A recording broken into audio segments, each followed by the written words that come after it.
concept Couleur Café, il est né il y a 22 ans, parce que c'est la 22e édition. Il est né au Waldescarbeek, où on a eu 4 éditions. C'était basé sur l'idée qu'à Bruxelles, il n'y avait pas un festival avec des musiques afro-cubaines, puisque au tout départ, les choix musicaux étaient vraiment axés sur ce concept-là, de la musique afro-cubaine, tout ce qui était très festif.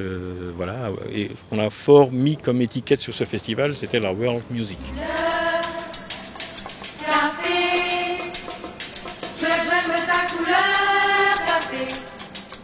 Du fait qu'on soit à Bruxelles, qu'on touche les deux communautés, que Bruxelles, capitale de l'Europe, et puis il y a quand même un potentiel de 70 à 80 000 personnes ici sur les 3 jours, ça touche.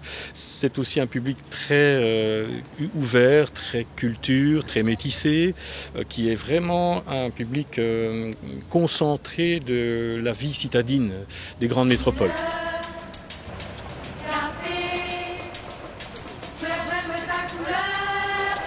Petit à petit, ça a grandi. On a déménagé ici sur ce beau site industriel de Tour et Taxi, qu'on a complètement envahi une fois par an. Et puis alors voilà, il y a quelques têtes d'affiche pour attirer le grand public et faire profiter le plus grand nombre à cette fête. C'est notre plaisir évidemment de faire découvrir des artistes parfois belges, mais aussi bien sûr d'un peu partout, des quatre coins du monde.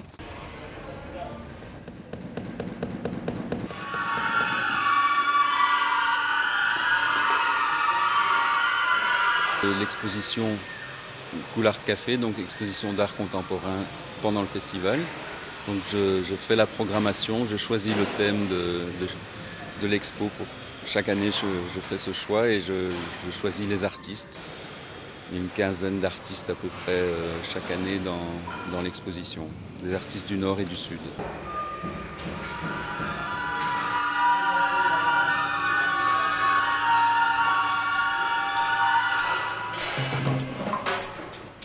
Couleur Café, c'était lié aussi, je pense, au voyage, c'était lié aussi à Gainsbourg, avec son métissage, avec cette superbe beauté noire, mais qui était aussi café au lait, donc qui était de rencontres multiculturelles. Et Couleur Café, c'est vraiment le signe d'une rencontre, d'un métissage.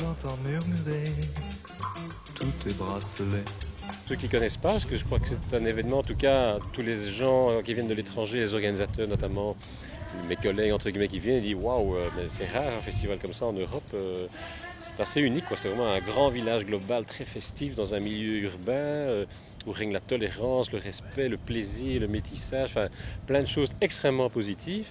Et voilà, outre les concerts et toutes les choses évidemment artistiques à découvrir, il y a une sorte d'esprit comme ça absolument unique et je pense que voilà, c'est à voir peut-être une fois dans sa vie.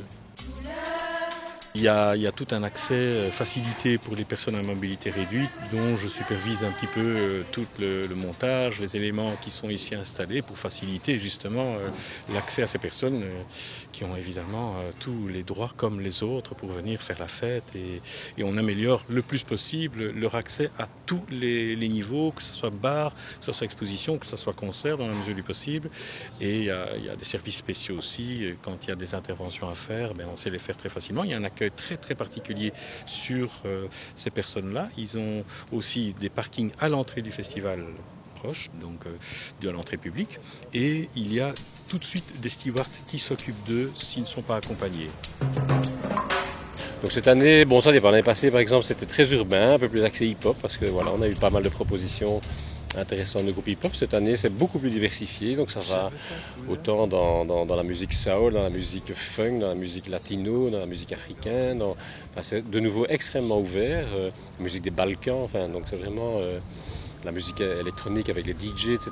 C'est très très très riche. Donc voilà, vous avez par exemple, je pense à Seun Kuti par exemple, qui va côtoyer Ziggy Marley en reggae, mais aussi un groupe rock flamand. Et puis le lendemain, c'est une scène avec 2 groupes des Balkans, un groupe musulman, un groupe chrétien qui ont décidé de se mettre ensemble pour créer un énorme orchestre de fêtes de Balkans. Et voilà, ils vont jouer cette musique-là.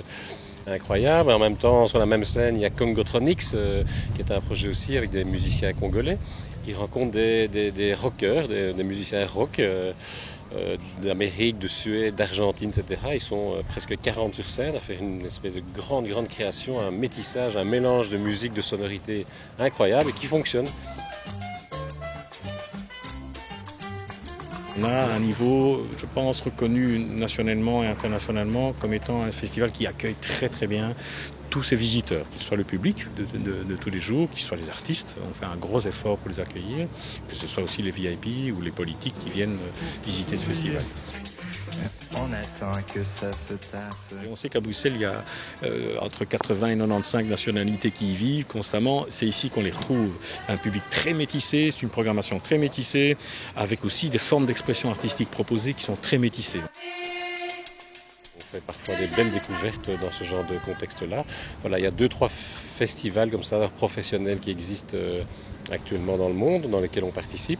Ça, c'est un moyen. Et sinon, c'est les agents, les artistes qui nous écrivent, qui nous envoient des CD, des milliers de mails. Bon, on est noyé vraiment de demandes, donc c'est un très très gros travail de sélectionner tout ça et voilà, pour arriver vraiment à la programmation, pour nous en tout cas, la plus intéressante du moment.